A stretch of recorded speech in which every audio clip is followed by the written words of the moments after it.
వీక్షకులందరికీ నమస్కారం. మే నెల 15వ తారీఖున దేవగురువైనటువంటి బృహస్పతి ప్రస్తుత వృషభ రాశి సంచారాన్ని వదిలిపెట్టి మృగశిర నక్షత్రం 3వ పాదం మిథున రాశిలోకి అనగా మిథున సంక్రమణం ఆయన చేయబోతూ ఉన్నారు. ఈ సంక్రమణంలో భాగంగా ద్వాదశ రాశుల వారికి ఏ విధమైనటువంటి శుభాశుభ ఫలితాలు కలగబోతూ ఉన్నాయి, అలాగే ప్రత్యేకించి ఈ గురుని యొక్క సంచారానికి సంబంధించినటువంటి సందేహాలు కొన్ని ఉంటాయి. ఉదాహరణకి మిథున రాశిలో గురుని యొక్క సంచారం ప్రారంభమైనప్పుడు సరస్వతీ నదీ పుష్కరాలు అనేటువంటివి వస్తాయి. అలాగే ఈ గురుడు ప్రత్యేకించి ప్రతి సంవత్సరం గురుర్ద్వాదశ మాసాన్ని త్రింసన్మాసంశనేశ్చరః, గురువు 12 నెలల పాటు ఒక రాశి యందు సంచారం చేస్తారు జనరల్ గా. అయితే సంవత్సరంలో ఏమవుతుంది, కొన్ని సందర్భాల్లో అతిచార గతే జీవౌ, గురునకు అతిచారము అనేటువంటి ఒక అవస్థ ఉంటుంది. అలాగే వక్రత్వము అనేటువంటి మరొక అవస్థ కూడా ఉంటుంది. అంటే సాధారణంగా గురుడు ప్రతి సంవత్సరంలోనూ కూడా 2 రాశుల్లో సంచారాన్ని చేస్తారు.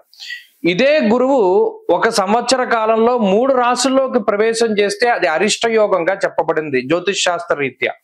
సాధారణంగా ఏమవుతుంది అంటే ఒక 9 నెలల పాటు రాశిలో ఉండి ముందు రాశిలోకి వెళ్ళి వక్రించి మళ్ళా వెనక్కి వస్తూ ఉంటారు. కానీ ఇక్కడ గురుని యొక్క ఫలితాలు చెప్పేటప్పుడు ఏం చెప్తాము, సంవత్సర కాలం పాటు ఈ ఫలితమే ఉంటుంది అని చెప్తాం.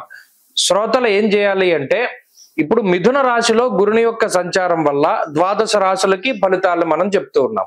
మధ్యలో అక్టోబర్ నెలలో గురుడు పునర్వసు 4వ పాదంలోకి వెళతారంటే కర్కాటక రాశిలోకి వెళ్ళి మళ్ళా డిసెంబర్ నెలలో మిథున రాశిలోకి వస్తారంటే మరలా బ్యాక్ వస్తారు. ఆ 2 నెలలు మినహాయించి మిగతా 10 నెలలకి ఈ ఫలితం అనేటువంటిది అన్వయం అవుతుంది. కాబట్టి ఆల్మోస్ట్ సంవత్సరం పాటు కూడా గురుడిచ్చేటువంటి ఫలితాలు ఏ విధంగా ఉన్నాయనేటువంటి విషయాన్ని మనం చాలా క్లుప్తంగా ఈ వీడియో ద్వారా తెలుసుకొనవచ్చును. అలాగే గురుని యొక్క కారకత్వాలు కొన్ని ఉంటాయి. యజన కీర్తి గృహ కాంచన పుత్ర వస్త్ర అశ్వాది కారకో గురు, దేవగురువైన బృహస్పతి సంతానానికి కారకుడు, వాహనానికి కారకులు ఆయన. అలాగే గృహానికి భూమికి సంబంధించినటువంటి కట్టుబడులకి వాటికి కూడా కారకులు, యజ్ఞయాగాది క్రతువులకి కారకులు, తీర్థయాత్రలకి దైవ దర్శనాలకి వీటికి కారకులు. ఒక్క గురుడు జాతకంలో గోచార రీత్యా బలంగా ఉంటే, జాతకంలో బలం తక్కువగా ఉన్నా కూడా కొన్ని సందర్భాల్లో గోచార గురుడు చాలా వరకు కాపాడతారు. కాబట్టి ఈ విషయాన్ని మనం దృష్టిలో పెట్టుకోవాలి. గురు బలం లేదు గోచారంలో అంటే ఆ సంవత్సరం అంతా అదృష్టం ఉండదు, దైవ బలం ఉండదు, ఏ పని చేసినా కలిసి రాదు అనేటువంటి విషయాలు ఉంటాయి. కాబట్టి ప్రతి రాశికి ఈ ఫలితాన్ని మనం అన్వయం చేసుకుంటూ వెళదాం. ఈ గురుని యొక్క మార్పు మే 15వ తారీఖు దాటిన తర్వాత మీనరాశి వారికి గురుబలం అనేటువంటిది తగ్గుతూ ఉన్నది. అంటే సాధారణంగానే గురుబలం తక్కువగానే ఉన్నది గత సంవత్సరంలో కూడా. అంటే తృతీయ స్థానంలో గురుడు తన యొక్క సంచారాన్ని కొనసాగించారు. ఇప్పుడు అర్ధాష్టమ స్థితి. తృతీయ స్థానంలో గురుడే చాలా చెడ్డవారు. నేను చూసినటువంటి అర్ధాష్టమం అనేటువంటిది సాధారణంగా నెగిటివే. అయితే తృతీయంతో పోల్చుకుంటే చతుర్థం అంత బ్యాడ్ కాదు. ఎందుకంటే శాస్త్రంలో చెప్పినటువంటి మాటలు కూడా వింటే మనకి తృతీయ స్థానంలో గురుని యొక్క స్థితి ఏమవుతుంది, అతి క్లేశం బంధువైరం దారిద్ర్యం దేహపీడనం ఉద్యోగ భంగం కలహం అన్నాడు. తృతీయ స్థానంలో గురుడు ఉండడం అనేటువంటిది చాలా ఇబ్బంది. అది కొన్ని సందర్భాల్లో అష్టమం తృతీయంలో గురుడు జ్యోతిష్ శాస్త్ర రీత్యా లగ్నాత్తు ఉన్నా కూడా అది ప్రమాదం, అది ఆరోగ్యానికి ప్రమాదం. ఇందాక చెప్పుకున్నట్టు ఏదో ఒక సమస్య, బంధువులతో ఇబ్బంది, ఆర్థిక ఇబ్బంది, ఇలా అనేక రకాలుగా దాన్ని దాటుతూ ఉన్నారు. అర్ధాష్టమ స్థానంలో గురుడు ఉండబోతూ ఉన్నారు.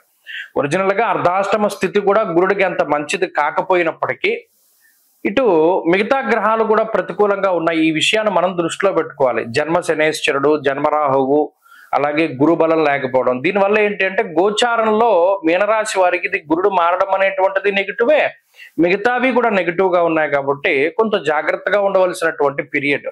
ప్రత్యేకించి ఈ సమయంలో ఉద్యోగాన్ని వదిలిపెట్టకూడదు ఎంతసేపు కూడా. ఇప్పుడు చూడండి, ఒక బల్లి గోడకు అంటుపెట్టుకుని ఎలా ఉండిపోతుంది, అలా ఉద్యోగం వదలకూడదు. ఉద్యోగం వదిలేమా అధపాతాళంలోకి వెళ్ళిపోతాం. ఎందుకంటే మళ్ళా ఉద్యోగాన్ని సంపాదించుకునేటువంటి శక్తి ఈ గ్రహస్థితికి లేదు. స్థానచలనం కలిగిపోతుంది, అంటే ప్లేస్ మారిపోవాల్సి వస్తుంది. ఇప్పటివరకు విదేశాల్లో చక్కగా ఉద్యోగం చేస్తూ ఉన్నటువంటి వాళ్ళు విదేశాలను వదిలిపెట్టి రావాల్సినటువంటి పరిస్థితులు ఉంటాయి. కాబట్టి ఉద్యోగం ప్రధానంగా జాగ్రత్త. ఇంకోటి చదువు, మెయిన్ గా స్ట్రెస్ చేయవలసింది చదువు. చదువులో మనం ఆశించినటువంటిది సాధించలేకపోయాం. 100 మార్కులకి మనకు 90 వస్తాయనుకుంటే 70 వచ్చాయి. ఇక దాన్ని అక్కడితో వదిలేయడం మంచిది. దాన్ని మించి మనం ప్రయత్నం చేసామనుకోండి, మనం బెటర్మెంట్ కడదాం, లేకపోతే లాంగ్ టర్మ్ కోచింగ్లు తీసుకుందాం, అది అంత మంచి పద్ధతి కాదు. వచ్చిన దాంతో తృప్తి పది వదిలేయడమే తప్పితే మళ్ళీ దాన్ని పట్టుకుని వేలాడితే దానికన్నా తక్కువ వస్తాయి తర్వాత. ఇది ఇంకొక పాయింట్ మనం దృష్టిలో పెట్టుకోవాలి. లాంగ్ టర్మ్ కోచింగ్లు అవి పనికిరావు, అసలు ఏకాగ్రత ఉండదు. కాబట్టి ఈ గ్రహస్థితి వ్యతిరేకంగా ఉన్నప్పుడు ఏం చేయాలి అంటే దైవారాధనే ముఖ్యం. దత్తాత్రేయ స్వామిని, దక్షిణామూర్తి స్తోత్రాన్ని ఖచ్చితంగా అవి రెండింటిని ఎక్కువగా పట్టుకోవాలి. దత్తక్షేత్ర సందర్శనం చేసి శ్రీ గురు చరిత్ర సప్తాహం లేదా శ్రీపాద శ్రీవల్లభ చరితామృతం సప్తాహం ఇలా చేస్తూ ముందుకు సాగాలి. ఎక్కడా కూడా పెట్టుబడులు పెట్టకూడదు, ఎవరిని నమ్మి డబ్బు అప్పుగా ఇవ్వకూడదు, ఎక్కడ సంతకాలు పెట్టకూడదు, షూరిటీగా సంతకం పెట్టకూడదు, మధ్యవర్తిత్వం చేయకూడదు. ఇంకో ముఖ్యమైన విషయం ఏంటంటే కొత్తగా వ్యాపారాలు ప్రారంభించవలసి వచ్చినప్పుడు జాతకం చూసుకోవాలి. గృహం కొనుగోలు లేదా ఇంకోటి ఏదైనా మన అమ్మకాలు కొనుగోలు ఇవన్నీ కూడా కొంత వాయిదాలు పడుతూ ఉంటాయి.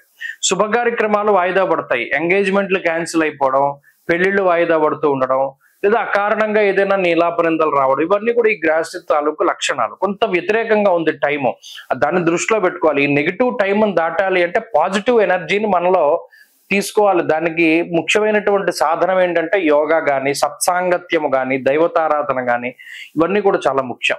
వాటిని అనుసరిస్తూ వెళ్ళండి. ప్రత్యేకించి గురువు జపాన్ని చేసుకోవాలి. గురువు యొక్క మూలమంత్ర జపం ఉంటుంది. బృహస్పతి అతి ఎదర్యో అర్హ మద్విభాతి అనే మంత్రం ఉంటుంది. ఎందుకు ఇది కూడా చెప్పవలసి వస్తుంది అంటే వాళ్ళు కొంతమంది మంత్రాలు చదవకుండా జపాలు చేస్తున్నామని చెప్తున్నారు. ఓం గుం గురువే నమః మొన్న ఎవరో చెప్పారు నాకు. అలాంటివి చేస్తే ఎంత వేలికి వేలు ఇచ్చినా దానివల్ల ఏం ప్రయోజనం ఉండదు. సక్రమైనటువంటి వారితో జపాలు చేయించుకోండి, పండితులతోటి జపాలు చేయించుకోండి. తెలుసున్న వాళ్ళు, నమ్మకస్తులు. గురువుకి 16,000 జప సంఖ్య. దక్షిణామూర్తి హోమం మంచిది ప్రతి పౌర్ణానికి కూడా. తద్వారా ఏమవుతుంది అంటే దైవ బలం పెరిగి నెగిటివిటీ తగ్గుతూ ఉంటుంది.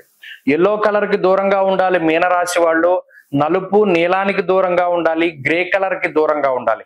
ఈ 4 రంగుల్ని వదిలిపెట్టేయాలి, ఖచ్చితంగా వదిలేయాలి. వాటిని వదిలేస్తేనే జీవితం బాగుంటుంది. అలాగే ప్రతి శనివారం సాయంత్రం శివాలయంలో దీపం పెట్టండి, మరిన్ని మంచి ఫలితాలు సంప్రాప్తం అవుతాయి. స్వస్తి.